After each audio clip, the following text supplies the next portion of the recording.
So it never fails. Every video I have of the drift car here, there's always somebody in the comments talking crap about the wheel setup, about the negative camber on the front. So I figured that I would explain why the wheels are set up like this. You know, when I first bought this kart, it was not put together. The frame was all rusted out. It was in worse shape than my next project here. But it had bubblegum welds everywhere, cracks all throughout the welds, and it came with the spindle brackets already set up like this. So I was trying to get it done quick and just get the car together, so I left it like that. It actually had one spindle that was angled to keep the wheels straight, but I didn't have a matching spindle, and finding the matching spindle for it online, it was going to be like $60 because it was considered a vintage part. So I mounted the wheels like this, just trying to get it rolling. But after driving it, I realized that this kart had better handling, better steering than every other kart that I have. So it's better than the nitrous kart here. It's better than this one, which that one needs a motor right now. Definitely better than the Jeep. Better than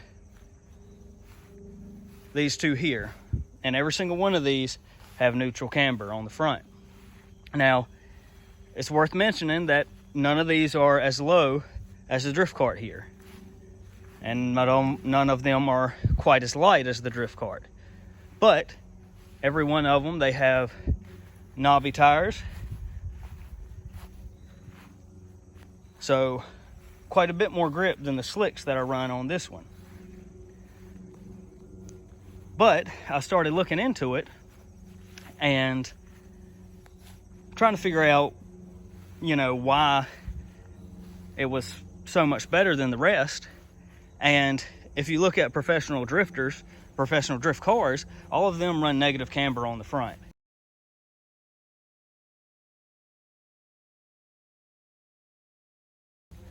And, you know, I'm no suspension expert, but what I can tell you is I know that this works. So I can be wide open going as fast as this car can go, and it's faster and has more power than every single one of these does. And it'll take the turn no problem every time. Unless it's wet, but that's because we're running slicks. So after looking into it, I started to get a small understanding of what was making this work.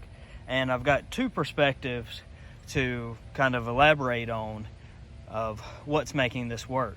So first, you've got the technical perspective.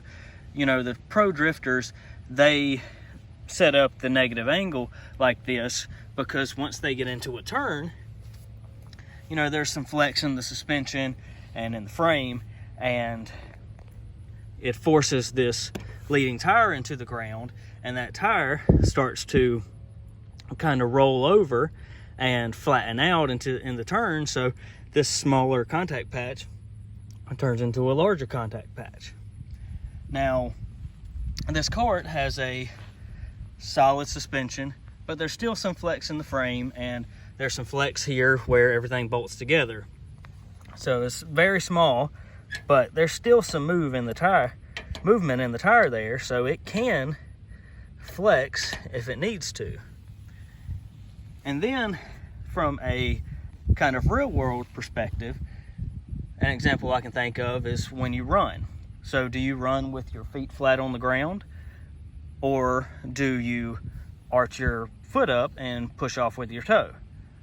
Now, if you think about it, you would think, well, you know, that doesn't make any sense. You would want more of your sole on the ground so you get more traction, but we don't do that. We are able to get a little extra bite by pushing off of our toe, able to get more traction and accelerate faster because we're pushing into the ground at an angle.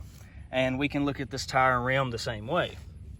So going into a turn, we're forcing that wheel and that tire into the ground at an angle, able to get a little extra bite, as opposed to this just being flat like my other karts and just sliding straight across the ground. So two slightly different perspectives with slightly different reasonings, but I think both of them can apply here. But it's just a lesson in thinking before you comment. Sometimes people are quick to form opinions without ever asking anybody anything or thinking of why somebody's doing something. And in this case, it's because this wheel setup actually performs. So I would say if you're skeptical, maybe try it out for yourself, see if it makes a difference for you.